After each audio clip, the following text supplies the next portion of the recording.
For those that don't know your story, you've been on the podcast before, so we'll have that episode linked up. But for those that don't know your story, if you want to give a quick recap to how you got into the whole plant-based living in the first place. Yeah, sure. I'm 48 years old right now, but about 8 years ago when I was 39, I was tipping the scales a little bit heavy. I was about 50 pounds overweight, working as a corporate lawyer, kind of toiling away the 80-hour work weeks, riding the elevator up and down and kind of living that lifestyle. And I was having a little bit of an existential crisis about my place in the world. Like I was married and I was building a family, and of course I love them, but at the same time, I just felt like I was on the wrong path professionally. And it was confusing. It was almost like vertigo, because my whole life had been premised on this idea of, get good grades, get into the best college, like then go to law school and get the best law firm job. And like when you kind of, are on the precipice of being a partner in a big law firm, you think, well, I did everything right.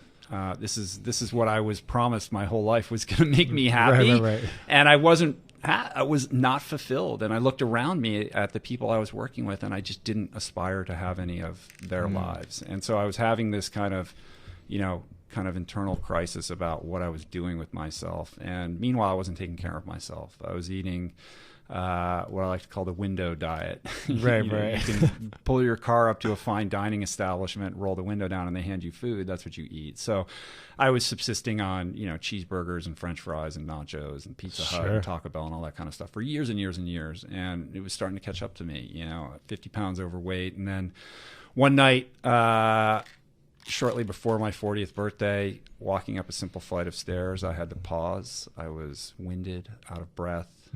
Shortness of breath, tightness in my chest, sweat on my brow, and I honestly thought I was having a heart attack. And I realized in that moment that I needed to change how I was living. Right.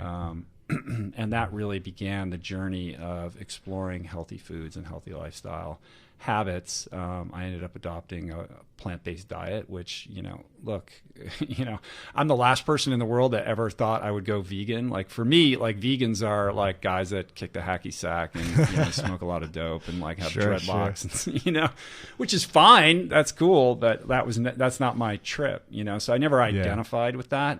But when I started eating whole foods, plant-based foods, I really started to feel so much better, like incredibly better. I had a lot of energy too, right? Resurgence of vitality I could have never predicted. And it really kind of solved that equation of food is medicine.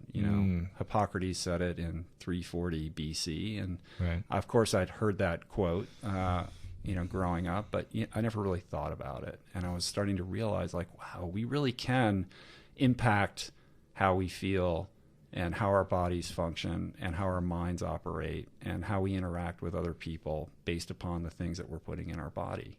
It's so elementary, right? But I don't know that we really take that to heart enough. And so that's what happened to me. And I, it's a long story, and we talked about it in the last podcast, but ultimately I ended up becoming an ultra endurance athlete. And I started killing it in these crazy, super multi-day, double Ironman distance triathlons. And in 2010, I did something that no one else had ever done, which was do 5 Ironman distance triathlons on 5 Hawaiian islands in under a week. Wow. So, and that kind of they take like 24 hours, don't they? No, I mean an Ironman. Or triathlon. Yeah. So a single Ironman, for your listeners who might not know, is a very long triathlon, which in a period of one day you do a 2.4 mile swim, a 112 mile bike, and then run a marathon. So I did 5 of those in a row on 5 different islands, like traveling. You did 5 Ironmans? 5 Ironmans on 5 Hawaiian islands. And in a week. The goal was to do it in 5 days. We ran into a bunch of problems and gosh. logistical challenges and sleep deprivation and all kinds of craziness. Wow. But we got it done, and I did it with my buddy Jason Lester, and no one had ever tried it before. Wow. So it was sort of a cool kind of thing. And to do that at age, I was 44 at the time when I did that. Wow. Was a really cool thing. And that's kind of like what my first book was about, kind of going from couch potato, schlubby lawyer guy to, middle-aged ultra endurance athlete. Right. Why do you think eating a plant-based diet is so intimidating for a lot of people? Because there's this new trend and people are going vegan and people are starting to just live off of, plants. But Why is it so intimidating? Well, I think it's intimidating for a number of reasons. I mean, the first thing is it sounds like a huge deprivation diet. Like, oh my God, how can I go a day without eating cheese, or how can I go a day without eating a cheeseburger? And these kinds of foods, animal products, find their way into most of the things that people are eating on a typical Western diet.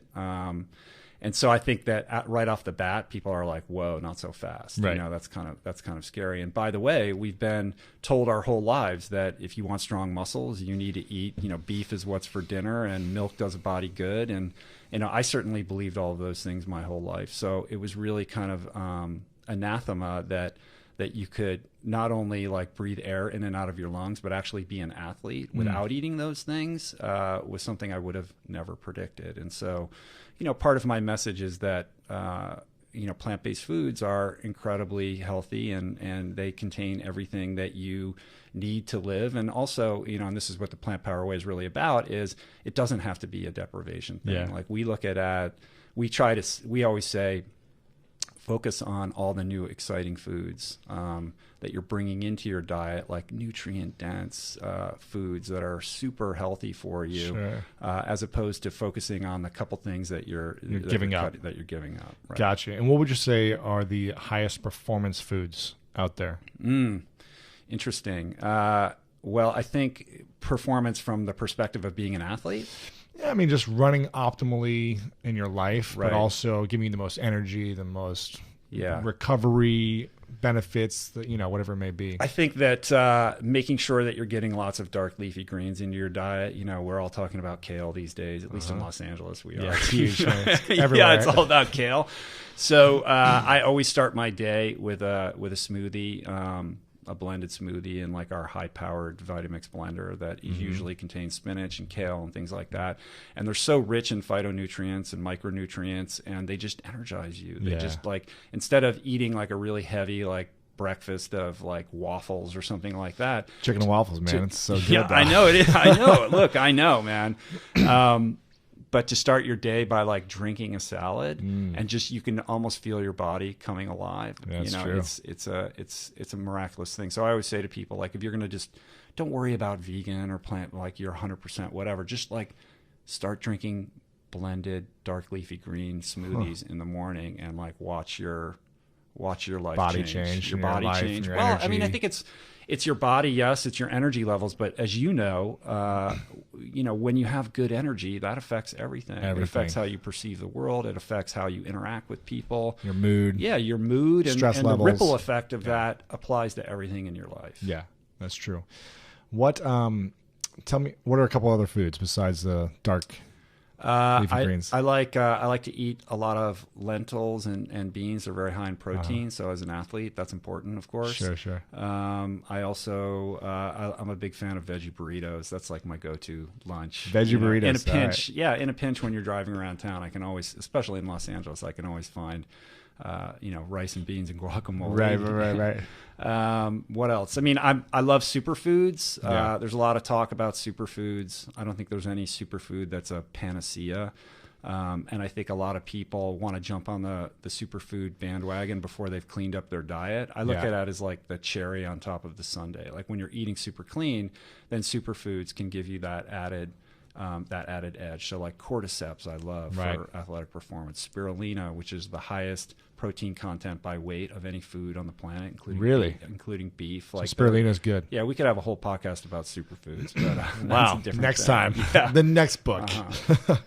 Okay, so juice versus non-juice. Is it better to juice your salad or blend your salad? Like juices versus blending. Yeah, we get that question a lot too, and I think they both have their place. Yeah. I think that if you're blending your drink, like you're packing all these foods, beets, spinach, kale, hemp seeds, flax seed, all these kinds of things into a blender, and you're blending it down into a drinkable form. So you're getting all the fiber, you're getting like all the nutrients. They can be very calorie dense because you're getting the entire food in there. Right. They're almost like an incredibly super packed, nutrient dense meal. Sure. A juice extracts the fiber from the food, from the fruit or the vegetable.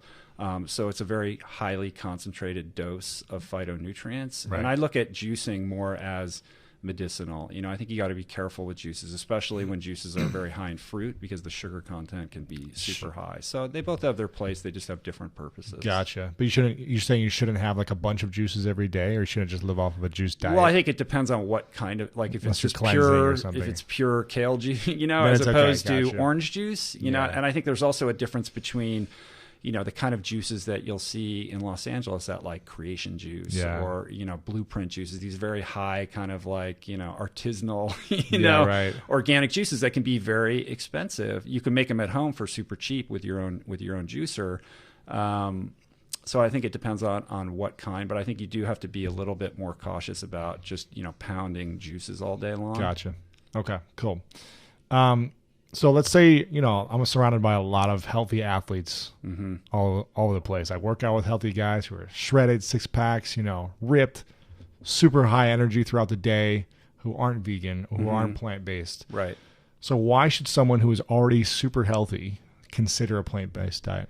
Yeah, that's a great question. And the first thing I would say is, like, if it's not broke, why fix it? Yeah. You know what I mean? The first thing I would say is, I'm not here to tell anybody what they should or they shouldn't eat. That's everybody's own personal choice. I'm here to share my experience and how, my life had changed by adopting a plant-based diet. So that's the first thing. So I'm not here to proselytize any one perspective or another. And I think everybody's different. And I'm the first person to recognize that. The second thing I would say is that just because you're shredded doesn't mean that you're healthy. You can look super fit. Like it's surprising, actually, if you look at professional athletes and start to talk to them about what they're actually eating. Like there's still a long way to go in terms of healthy eating. So I look at it in terms of long-term lifestyle and health and longevity, especially as I start to get older. If somebody's feeling super great, I'm not going to tell them they need to change what they're doing.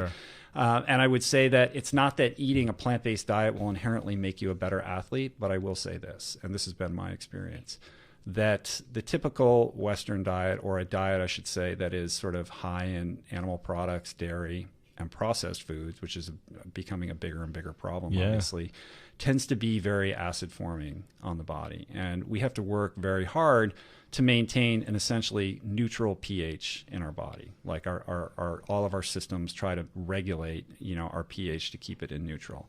And the air that we breathe, the amount of sleep that we get, the amount of stress in our lives, and particularly the foods that we eat, can influence that pH. And so when you're eating a diet that has a lot of processed foods and a lot of animal products and dairy, that's very acid forming. And then the body has to go into hyperdrive to bring the pH back to neutral. And to do that, it has to leach minerals out of the bones, and it produces a lot of inflammation. And as you know, as an athlete, inflammation impedes recovery. Yep. So the quicker you can recover in between workouts, the harder you can go. The longer you can go, the less likely you are to get injured, the less likely you are to overtrain, to miss workouts. So it's not that overnight you're a better athlete, but when you protract that out over a course of a number of seasons or years, you're going to realize tremendous performance gains by eating a very anti-inflammatory diet or a more alkaline forming diet. And plant-based foods on the whole, on the average, I mean, certainly there are plant-based foods that are acid forming, but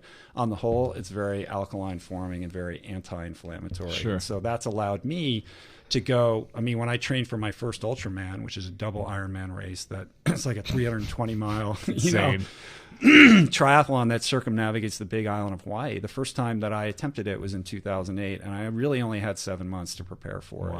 And I really think that I was able to drop all the weight and go from essentially a couch potato guy to Ultraman in such a short period of time is because I was eating in this particular fashion. You completely cut everything out, all dairy, all meat products all meat products, all dairy, and essentially all processed foods. I mean, I would eat, coconut oil and olive oil and things like that are technically processed foods, but trying to reduce as much as possible the extent to which any of the foods I was eating was processed. And if you want to learn about the key foods you need to eat to master your health, make sure to watch this video right here. Whole, unprocessed, unrefined foods. Yes.